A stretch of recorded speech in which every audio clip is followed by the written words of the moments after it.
Durante años hemos podido mirar hacia otro lado, sucedía lejos, le dábamos la espalda, no lo comentábamos mucho por aquello del supuesto efecto llamada. Pero hay trabajadoras, trabajadores que literalmente lo han vivido de frente. Soy Juan Luis Sánchez. Hoy en un tema al día, ser maquinista del metro y encontrarse con el suicidio.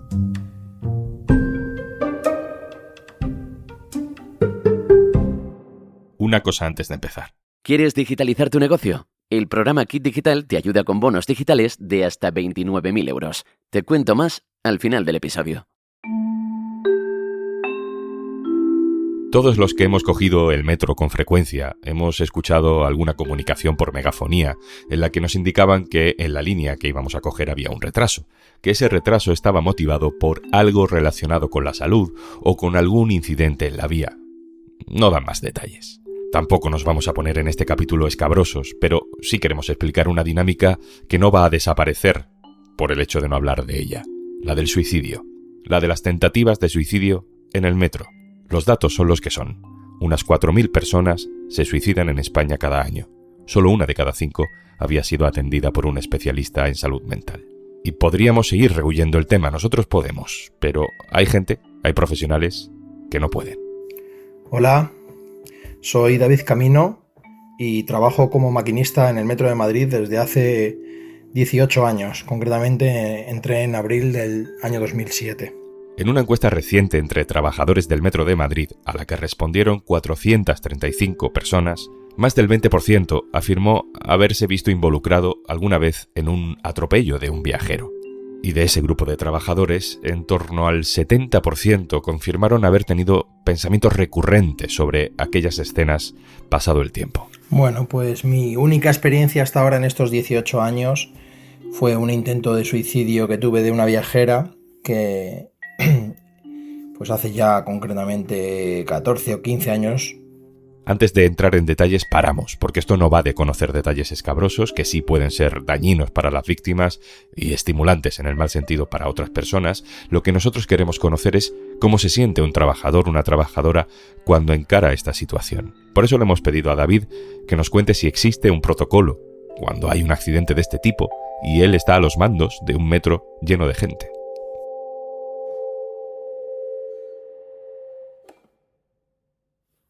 Sí que existe un protocolo en caso de arrollamientos, un procedimiento operativo y asistencial para los empleados y empleadas en caso de arrollamiento. Pues se basa básicamente en avisar al puesto central, al puesto de mando. Acto seguido establece el plan de autoprotección correspondiente para saber si tienen que detener la circulación, interrumpir el servicio, etc., dependiendo de la comunicación que haya proporcionado el trabajador o la trabajadora, la situación en la que se encuentre el arrollado o la arrollada. Nosotros como personas trabajadoras no tenemos obligatoriamente que bajar, sí que nos tenemos que cerciorar si la persona que ha sido arrollada estuviera viva o no para que los servicios de emergencia tengan que actuar de una manera o de otra, y acto seguido pues desplazar mandos intermedios, personal técnico o personal del área de gestión operativa de líneas para socorrer y asistir, y también para hacerse cargo del propio tren si el trabajador o trabajadora no se encuentra en condiciones. De momento el puesto central sí que deja inmovilizado y el personal sanitario y psicológico del SAMUR pues te hace una valoración también inicial. Asimismo das la comunicación, los datos de metro para posibles notificaciones que sean requeridas pues de la policía para testificar o tomarte declaración, y se avisa al médico de guardia para que en clínica también te puedan valorar, ver el estado en el que te encuentras y hacerte los pertinentes controles toxicológicos para ver que no hay riesgo de que el trabajador se encuentre siempre en perfectas condiciones de sus labores de conducción, sin riesgo de que haya cometido ninguna actuación anómala. Todo esto tiene que ver con un pico de agitación que uno vive cuando pasa algo así. Pero, ¿y cuándo pasa ese pico? ¿Qué pasa después? Pues en esos momentos después depende de la persona mucho. Si estás en condiciones de seguir trabajando, yo particularmente tuve un pico grande de adrenalina y pude continuar hasta finalizar el viaje y llegar a cabecera, a Estadio Olímpico, pero hay gente que acto seguido tiene que ser relevada por el mando y no coger el tren y irse a clínica. Obviamente la mayoría de la gente que tiene el arrollamiento y sufre ese percance no puede seguir en condiciones de llevar el tren. Sí que es verdad que iban todas las estaciones con el freno en el punto de emergencia y la otra mano en la seta de emergencia para parar el tren, pero lo normal es que no estés en condiciones de continuar el recorrido, que se haga cargo alguien del tren, que se lo tengan que llevar a encerrar para también limpiarlo y asistirlo, porque al final se interrumpe la circulación en ese momento. David nos cuenta que lo normal es no estar en condiciones de seguir conduciendo. Creo que lo probable es que ninguno lo estuviéramos. Pero no todos nos ponemos al frente de una máquina que lleva detrás vagones llenos de personas. Eso conlleva una responsabilidad y un riesgo. Está muy bien que Metro ofrezca la posibilidad de asistencia psicológica posteriormente, pero ¿qué hacemos antes? ¿Qué hacemos con lo ya vivido? ¿No se puede prevenir? Le hemos preguntado a Sara Laguna, psicóloga con la que ya hicimos un episodio sobre la formación de bomberos que actúan en intentos de suicidio. Le preguntamos qué necesitaría un trabajador como David para llegar mejor preparado a este tipo de situaciones. Hola, Juanlu. Antes de nada, es importante recalcar que no todo el mundo que presencie un suceso potencialmente traumático desarrollará un trastorno de estrés postraumático posterior. Depende de las características y las habilidades de afrontamiento que tenga cada persona. En el caso de profesionales como trabajadores de metro, donde se incluye tanto a maquinistas, personal de limpieza, supervisores, personal de seguridad, todo el personal que esté por allí, que están expuestos en mayor medida que la población general a eventos potencialmente traumáticos, como son las conductas de suicidio, son fundamentales no solo las estrategias de intervención y de posvención tras el incidente, sino además las de prevención. Estas se pueden realizar en la misma formación inicial, que se les dé pautas de actuación, no solo de qué hacer a nivel técnico si se encuentran ante una conducta suicida, sino además de psicoeducación de qué es la conducta suicida en sí misma. Y, por supuesto, el entrenamiento en habilidades de afrontamiento adaptativas, como técnicas de relajación, de gestión de pensamientos, psicoeducación y normalización de la sintomatología que puede que se encuentren, entre otras muchas. Y la creación, por ejemplo, de redes de pares, que entre los propios compañeros puedan identificar señales de alerta y se puedan generar redes de apoyo tanto adaptativas como eficaces. Si tras 4 o 6 semanas tras el incidente no disminuye esa sintomatología y hay un perjuicio para el día a día cotidiano de la persona, se debe facilitar la atención por personal especializado. Y para finalizar, no nos debemos olvidar de las personas con conducta suicida. Recordemos que son personas que están sufriendo muchísimo, con una desesperanza y una indefensión muy grande.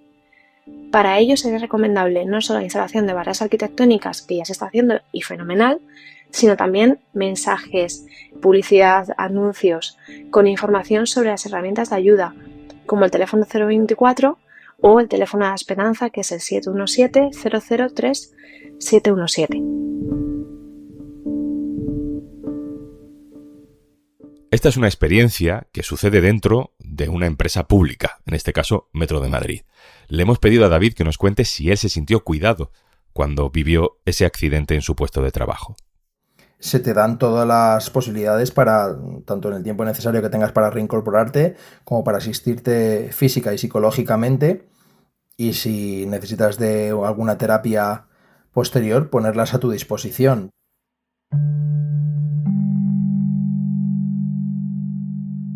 Esta es una experiencia personal, pero hay otras, también de trabajadores de metro que no son maquinistas. Es el caso de Ana, que es jefa de sector, el personal que está en las estaciones, y que también ha tenido que vivir situaciones parecidas. Hola, mi nombre es Ana. Soy jefe de sector en la empresa Metro de Madrid desde el año 2007. Empecé como jefe de vestíbulo. Es necesario un protocolo de actuación para arrollamientos y, sobre todo, no dejar solo al jefe de sector en estaciones donde es muy difícil poder realizar tu trabajo. Si la estación no tiene más que un acceso, no tiene mucha dificultad el desalojo de la gente cuando se produce el incidente. En estaciones con más accesos es una tarea muy complicada. porque no puedes desalojar la estación, no tenemos medios y estamos prácticamente solos. En algunas con un vigilante de seguridad y en otras ni siquiera eso. El mayor problema que yo le veo y que afecta a mi trabajo ha sido que en ninguno de los 2 arrollamientos había comunicación por walkies en la vía. Y eso requiere doble esfuerzo por parte nuestra. No sabes priorizar realmente qué es lo que tienes que atender primero. Está claro que primero es la víctima, pero no puedo hacerlo si tengo un solo teléfono y tengo que estar transmitiendo o bien las órdenes del jefe del operativo del SAMUR que esté atendiendo a la víctima, o bien tenga que bajar a la vía por cualquier causa donde muchas veces no hay comunicación.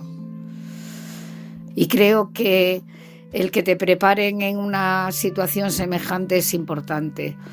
Es una situación que a veces tiene secuelas incluso físicas, como fue en mi caso en el primer arrollamiento. Y otras veces, aunque te hagas una coraza, intentas realizar tu trabajo bien y por algunas razones no es posible. No quiero decir con esto que sea fácil la solución, pero sí que un buen protocolo de actuación y una preparación previa a los jefes de estación y a los maquinistas nos vendría bastante bien. Ante algo tan duro como lo que describe Ana, ella no recibe la protección adecuada porque su puesto de trabajo no es de maquinista. Ella no tiene un protocolo que la ampare. Salvador López Díez, delegado sindical de Solidaridad Obrera, también maquinista, nos explica qué proponen ellos para amparar este tipo de personal. Muy buena, Juanlu. Actualmente el tipo de atención que recibe una persona trabajadora de metro que ha asistido a un arrollamiento depende directamente de la sensibilidad de los mandos superiores o del personal de clínica, que en ningún caso han recibido formación adecuada. Hay un vacío claro en la asistencia al empleado en el acompañamiento psicoemocional.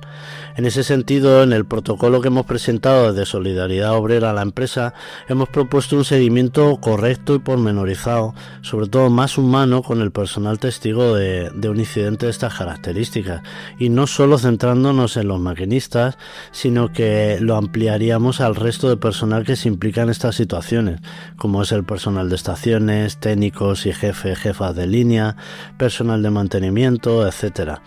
El fin de todo esto es evitar futuros episodios de estrés postraumático, bajas por depresión, consumo de drogas, ataques de ansiedad o personal medicado por tiempos prolongados, que es la realidad que nos estamos encontrando a posteriori.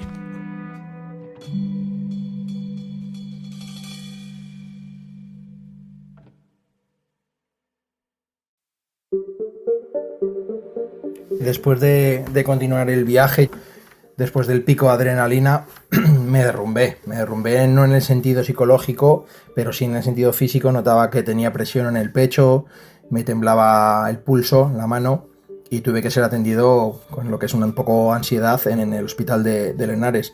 Pero los compañeros normalmente hay algunos que la afrontan con mayor entereza, que no necesitan ni siquiera tomarse una pastilla para los nervios, y otros que en cambio les afecta bastante más. Es algo para lo que no te preparan, no solo en metro, sino en la vida, para ver este tipo de cosas, y es bastante duro. Y posteriormente, sobre todo esa primera noche en la que piensas pues un poco si has actuado bien, si podrías haber hecho algo más, pues sí que se te queda en la memoria. Obviamente esa noche no duermes con tranquilidad. Hay gente que se la ha grabado más en la memoria porque han tenido la mala fortuna de tener que visualizar cosas pues para lo que no te suelen preparar. Y es un recuerdo duro de tener en tu cabeza.